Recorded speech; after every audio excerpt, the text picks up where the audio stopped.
Joining us here at courtside. Coach, a very tough physical ball game here tonight, and it seems as though those were the same words that we used when we described the Belmont contest. Unfortunately, the Tigers fought hard but could not get past that 4-point margin and pull off the victory here this evening. I'm just trying to get these guys to understand. Listen, when you're on the road, you're at someone home, you have to be ready to throw the first punch. And it's obvious Eastern Kentucky threw the first punch with us, and you can't put yourself in a hole like we did the first half, and just trying to get these guys to understand. You have to be physical, you have to be aggressive, and you have to come ready to play.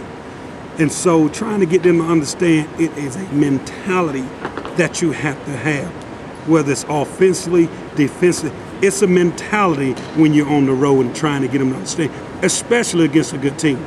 Well, and this is a very good Eastern Kentucky team. They shot the ball well tonight, but very much a game that could have been won by Tennessee State. But you cannot spot a team 13, 15 points in the first half and try to come back. Comeback basketball is tough on the road. It is very tough, and I didn't like how we particularly started. We couldn't get in our sets. They forced us out of a lot of our actions, and I just got to the point where I was very frustrated in our play because we allowed them to dictate how we were going to play. And so until I challenged them in the second half, listen, we got to come out and play our brand of basketball, guys. And we were able to show that in the second half. And we jumped on them in the second half. We got at them defensively. We were physically aggressive with them and started playing our brand of basketball. But I keep telling these guys, you cannot afford to put ourselves in a hole like this, Yeah, Coach, 2 games in a row, very similar. Got behind big, make a comeback, and it's so hard to do. We just talked about that. Your team has been a very good defensive team all year long, but now you've had a couple games where teams are shooting over 60% in a half against you, and that makes it even harder to come back. And a lot of that, and we just had a meeting, and we talking about guys sticking to the game plan. And that's a point when we go through these scouting reports, where the coaches are spending a lot of time on these scouting reports, watching films, and guys are having key defensive breakdowns when we tell them certain, with the ball screens. We tell them, hey, we're going to red, we're going to get after, we're going to trap it. And then when our guys don't do that, it breaks us down defensively because you might have, 4 guys knowing what to do, and then 1 guy misses his defensive assignment, breakdowns like that. So you can't allow, like Eastern Kentucky, to shoot 60-some% in the first half. That's just unheard of, for us. And, but more importantly, it goes even back to the offensive end. We went back to the old basketball where we shot 26 threes out of 51 field goals. Unheard of. I'm saying, so that's discipline. We got guys got to understand discipline, have discipline, take good shots. Our bread and butter is establishing the inside-outside game, and we got away from that. And so, and that's what we got to get to. Then they establish inside-outside game when we get Kellen going, and it opens up. We didn't do that tonight. I'm very disappointed in our effort in offensively. Well, Coach, on the defensive end, when you mounted the comeback, I noticed several times you went to either a 3-2 or a 2-3 zone defense, and at least for a while, that was fairly effective in stopping the shooting of DeNuno and Walden. And those guys, 2 excellent ball players. Yeah, like I said, coming in, Mike DeNuno, he's been shooting well. He's been, he's shooting it deep. Anytime you give him open space, he's capable of shooting it deep. As you saw tonight, hit some big shots. Our goal was just to change it up, give him some different looks, But the main thing is our guys understanding what we're trying to do. Knowing your personnel.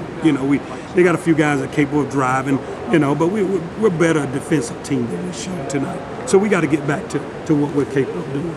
Coach, there was some good things out there, of course. You forced Eastern Kentucky into 17 turnovers. You only had 15. You out-rebounded 31-25. And we made note of Jordan Gaither, but his penetration was able to break down their defense and send him to the free throw line a few times. And that's why I kept telling these guys, listen, Eastern Kentucky wants you to sit down and shoot threes and all that stuff.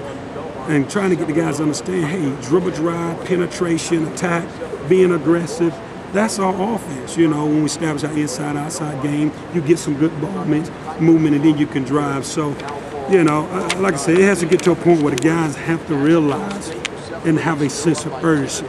The last thing I told the guys the first thing I told the guys, coming on the court, a sense of urgency. A sense of urgency is a mentality that you got to have offensively, defensively. You got to be locked in at all times. Every guy on that bench has to be locked in because in any given moment, I have to be able to push a button for you to give us that.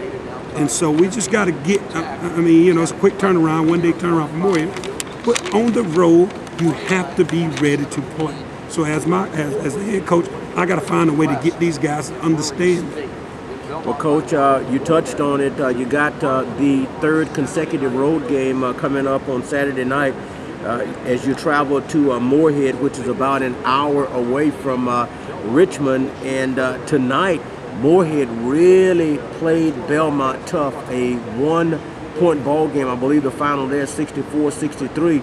So we, Coach Pittman and I were talking earlier, either they're going to be a drained ball club, tired from the night's game, or they're going to be a very confident ball club. My guess is playing Belmont that tough and another home game against Tennessee State, they're going to come in a confident ball club. Well, anytime you have, like, you know, with, you know, one of the top players predicted in the league, or wherever you are with your, you know, with 6-2, whatever the case, you're going to play. I mean, that's how we try to approach our home games. Listen, they come into our home game. You don't want nobody to come in and steal your wood. So, and as a team, we have to be so locked in. Hey, listen, you got to play. Those guys Morehead's going to be hard, strappy, hard nosed. Sean Wood does a great job of letting those guys. They're going to play hard, and that's the key. And the thing with us, you know, I want my guys consistently having effort, but also at the same time being smart, understand what we're trying to get you to do, and sticking to the game plan.